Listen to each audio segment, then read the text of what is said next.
सुनो, ये गांधार का सबसे तीव्रगामी अश्व है और स्मरण रहे, ये संदेश अपने स्थान तक अपने समय से पहुंचाना अति आवश्यक है।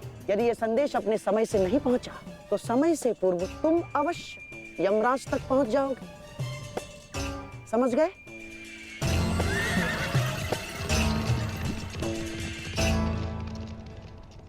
मामा श्री, युद्ध की योजना तो ज्येष्ठ पहले ही बना चुके हैं, तो फिर अभी आप क्या करना चाहते हैं?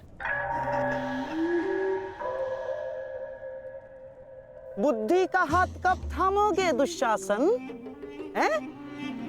देखो, कच्ची योजना कच्चे घड़े की भांति होती है, कब पानी फिर जाए कुछ कहा नहीं जा सकता। उस जयद्रथ को केवल युद्ध से दूर छुपाना पर्याप्त नहीं होगा, क्योंकि मैं जानता हूं उस छलिए कृष्ण को मैं भली भांति जानता हूं। वो इस समय कुछ ना कुछ कुचक्र अवश्य कर रहा होगा। इसीलिए मैं ये सुनिश्चित कर लेना चाहता हूं कि कल युद्ध में जयद्रथ का वध हो या ना हो, परंतु वो अर्जुन अवश्य मृत्यु के घाट उतर जाए। परंतु मामा श्री, मैं कुछ समझा नहीं। तुम समझने का प्रयास भी मत करो। जब मेरे शब्दों के बाण तुम्हारे मस्तिष्क को भेदेंगे तब तुम अपने आप सब कुछ समझ जाओगे।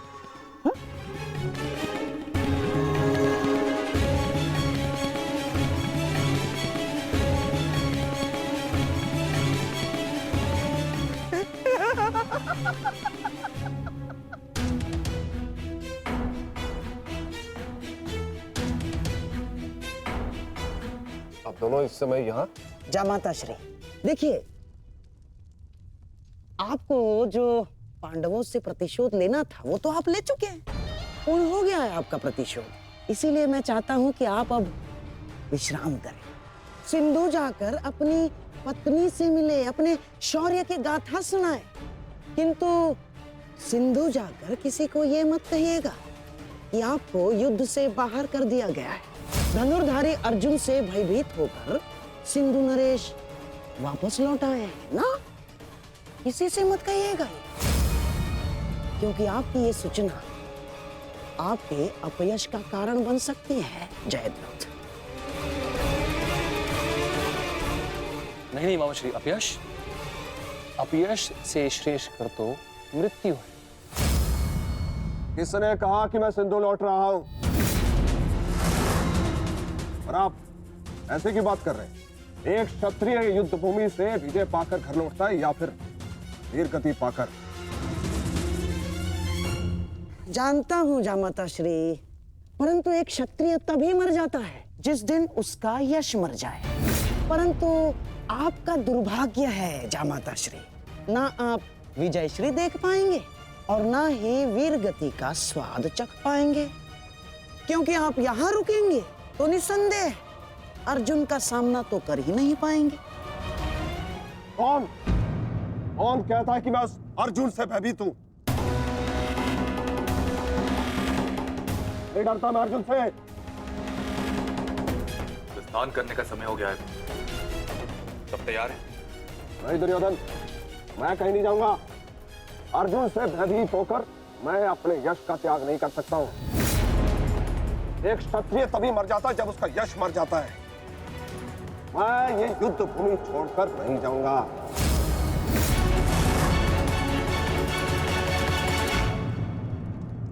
दुर्योधन, मैंने कितना समझाया इन्हें, किंतु ये समझ ही नहीं रहे।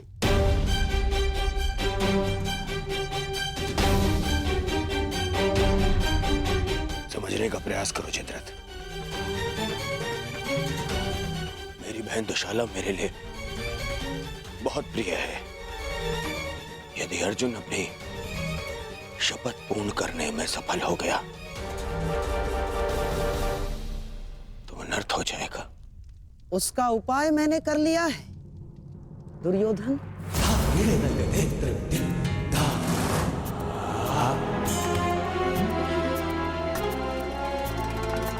बड़ी बात पिताश्री, आप अचानक यहाँ? प्रणिपात महाराज वृद्ध क्षत्र। जामाता श्री, आपके पिताश्री को मैंने ही निमंत्रित किया है। वर्षों से तप संचित किया है इन्होंने, और मनुष्य का संचित किया हुआ तप हो या धन, आता तो संतान के काम ही है। मेरे बरसों की तपस्या से मुझे ये शक्ति मिली। जब तक मैं संकल्प लेकर अग्निहोत्र करूंगा, तब तक जिसके भी हाथों से मेरे पुत्र का सर धरा पर गिरेगा, स्वयं उसके सर के भी 100 टुकड़े होकर गिर जाएंगे।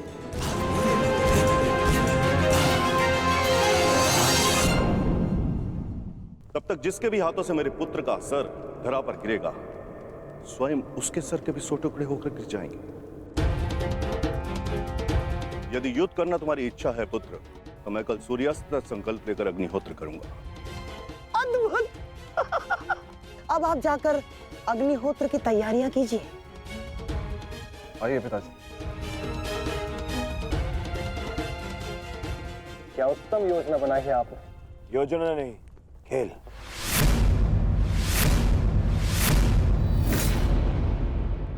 अब क्या नया खेल खेला है आपने?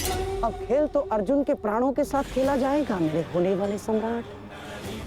यदि कल संध्या तक अर्जुन जयद्रथ का वध नहीं कर पाया, तो स्वयं ही आत्मदाह कर बैठेगा, और यदि उसने जयद्रथ का शीश धड़ से अलग कर भी दिया, तो वृद्ध क्षत्र के तप के बल से उसके सर के 100 टुकड़े हो जाएंगे मेरे होने वाले सम्राट।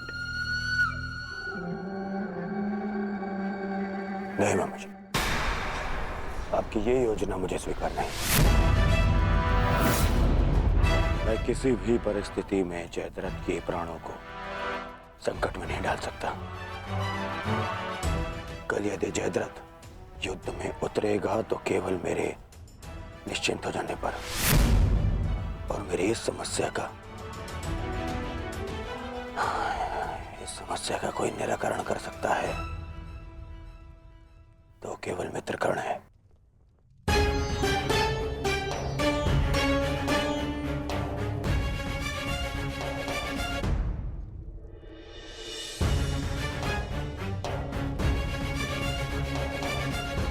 मित्र,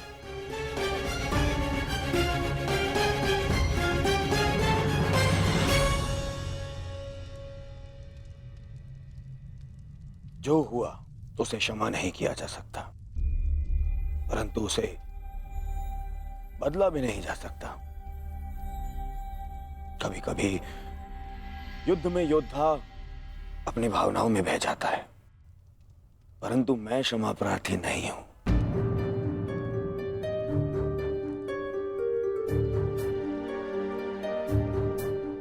मैं क्षमा प्रार्थी नहीं हूं क्योंकि मेरे अनुजों के क्षत विक्षत शव देखने के पश्चात मेरे मन में केवल उनकी चीखें हैं, उनका क्रंदन है। शत्रु के लिए दया नहीं।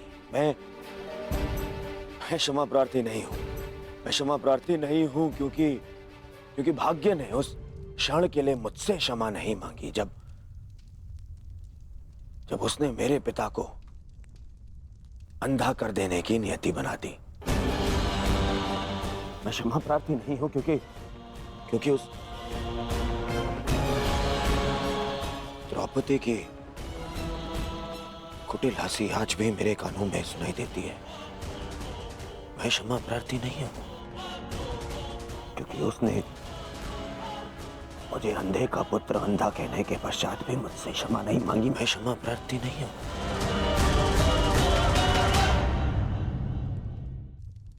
मैंने ये युद्ध क्षमा मांगने के लिए नहीं, विजय के लिए प्रारंभ की है।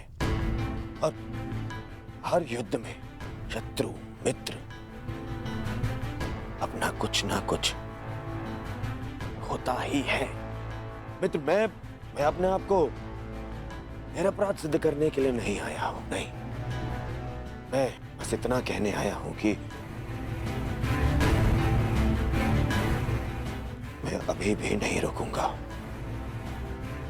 अंत तक युद्ध करूंगा, अंत तक।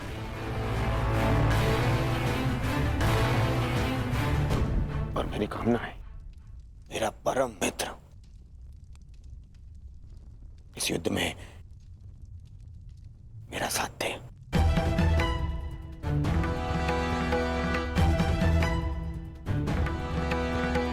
कल जयद्रथ के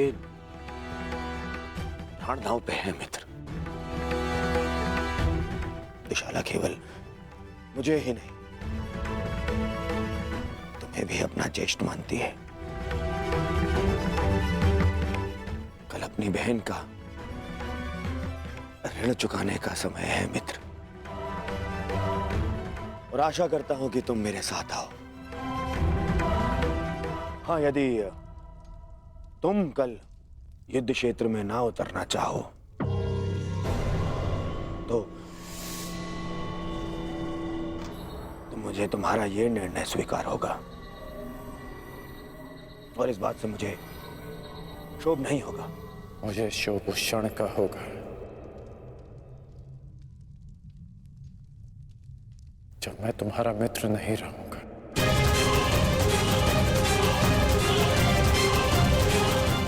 मैं नहीं जानता कि कल युद्ध भूमि में मैं आऊंगा भी या नहीं।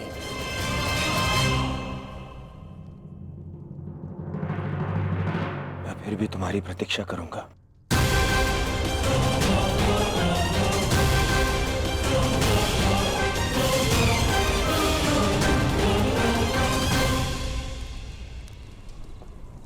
तुमने एक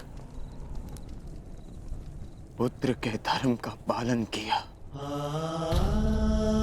किंतु मैं एक पिता के धर्म होने का पालन ना कर सका। पुत्र, तुम मेरे मान की रक्षा के लिए चक्रव्यूह में प्रवेश कर गए, पर मैं अपने पुत्र के प्राण की रक्षा के लिए उपस्थित नहीं था।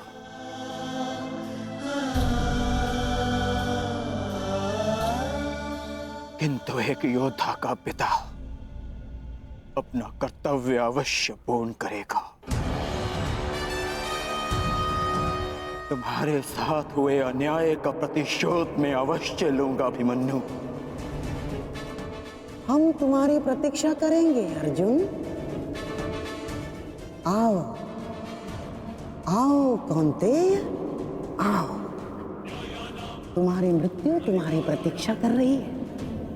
या तो तुम अपनी ही प्रतिज्ञा का आखेट बनोगे, या फिर वृद्ध क्षत्र के तप का लक्ष्य। या तो आज सूर्यास्त के साथ अर्जुन गर्व सहित तुम्हें दूसरे लोक विदा करेगा, या फिर तुम्हारे साथ तुम्हारा सहयात्री बनेगा।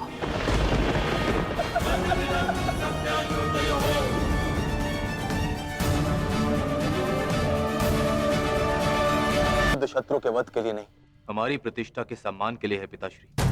कौरव सेना के प्रमुख सेनापति, वचन दीजिए पिताश्री कि आज आप अर्जुन की चुनौतियों का मुंह तोड़ उत्तर देंगे और युवराज दुर्योधन की सारी आशाओं पर खरे उतरेंगे। वचन देता हूं मैं कि मैं संपूर्ण रूप से प्रयत्न करूंगा, परंतु स्मरण रहे, आज के युद्ध में अर्जुन केवल एक महारथी, एक योद्धा बनकर नहीं उतरने वाला है। उसके हृदय में अपने पुत्र की हत्या का प्रतिशोध होगा।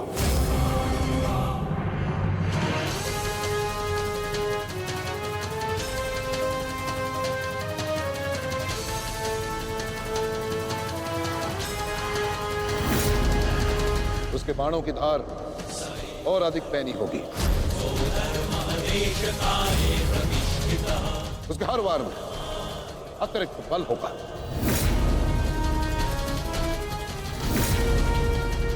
युद्ध का आज का दिन निर्णायक होगा।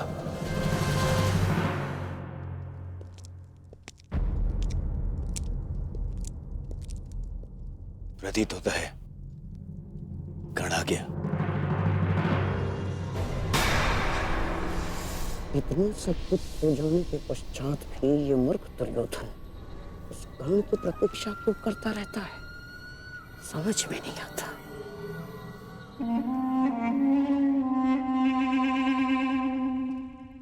युवराज दुर्योधन, आप व्यर्थ की प्रतीक्षा कर रहे हैं। कर नहीं आएगा। हमें रणनीति पर ध्यान देना चाहिए। आज के युद्ध में हमें एक व्यू की नहीं, अनेक व्यू की आवश्यकता पड़ेगी। अर्जुन को सर्वप्रथम सामना करना पड़ेगा शक्त व्यू का।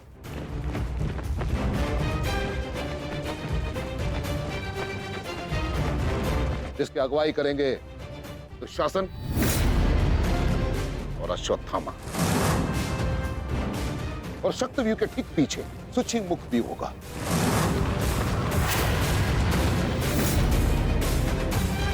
जो सुई के नोक के भांति शत्रु पर तीखा प्रहार करेगा। जिसकी सुरक्षा के लिए मैं स्वयं उपस्थित रहूंगा। और फिर आएगा कमल मुख व्यू।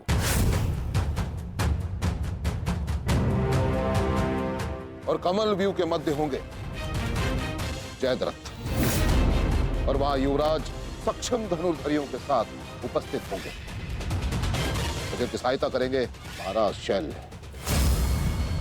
युद्ध का 14वां दिन।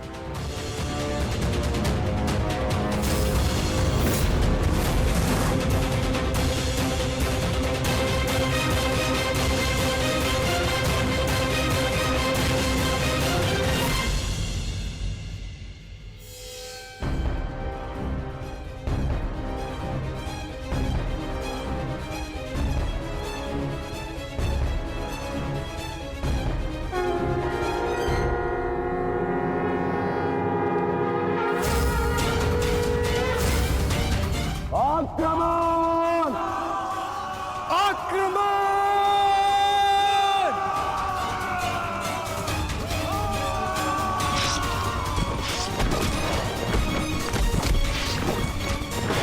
प्रतीत होता है कि आचार्य द्रोण ने एक जटिल व्यू की रचना की है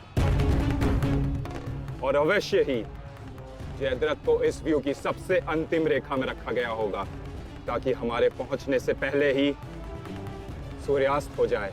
आज मुझे जयद्रथ तक पहुंचने से कोई नहीं रोक सकता। चलिए माता।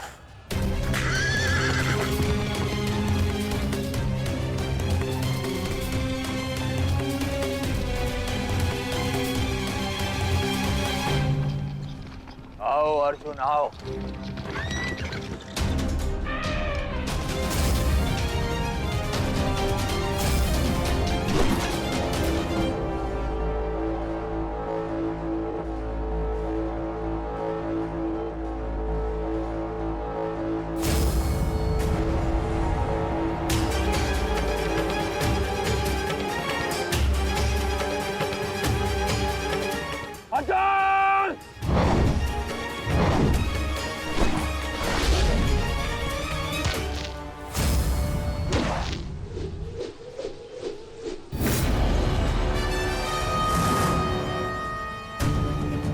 आज अर्जुन के मार्ग में आने की भूल मत करना अश्वत्थामा, क्योंकि आज हम युद्ध के लिए नहीं,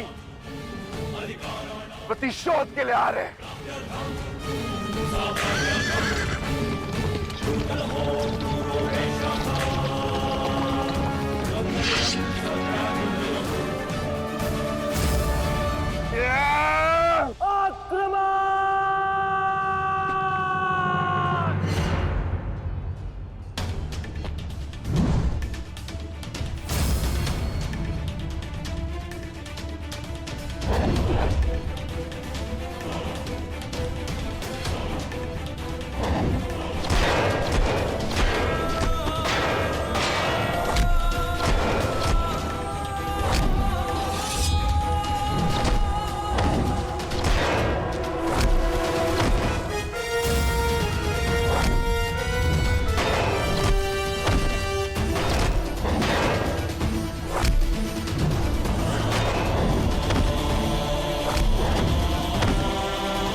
राजकुमार अर्जुन के वेग को आज कोई नहीं रोक पा रहा है महाराज।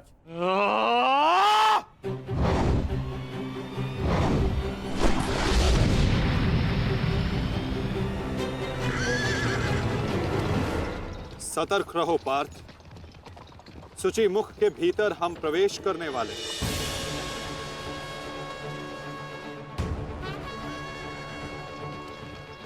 आक्रमण!